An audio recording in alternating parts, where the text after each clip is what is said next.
ரீசெண்டா ஒரு பழக்கடையில ஜூஸ் போடுறது, எல்லாம் அழுகி போன பழங்களே வச்சு ஜூஸ் போட்டாங்கன்னு பார்த்தோம்ல. நம்ம கண்ணு முன்னாடி போடுற ஜூஸே அந்த மாரி போடுறாங்கன்னா, நம்ம கடையில கேன்ல வாங்கி குடிக்கிற ஜூஸஸ் எல்லாம் எப்படி போடுவாங்கன்னு எனக்கு ஒரே யோசனையா போச்சு. அதனால வீட்லயே நம்ம ஜூஸ் பண்ணலாம். இதுக்கப்புறம் வாங்கக்கூடாது அப்படின்னு சொல்லிட்டு ரெடி ஆயிட்டேன். 2 மாங்கா பழம் எடுத்திருக்கேன், 1 மாங்காய் காய் எடுத்திருக்கேன். இது எல்லாம் நல்லா தோல் சீவிட்டு கட் பண்ணி எடுத்துக்கலாம்.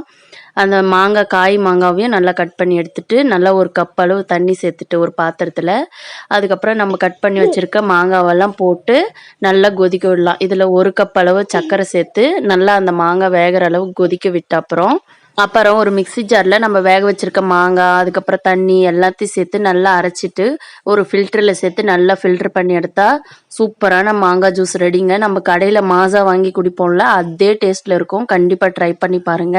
இந்த வீடியோ உங்களுக்கு பிடிச்சிருந்துச்சுன்னா, இந்த வீடியோக்கு ஒரு லைக் கொடுங்க, ஷேர் பண்ணுங்க, கமெண்ட் பண்ணுங்க. என்னோட சேனலுக்கு சப்ஸ்கிரைப்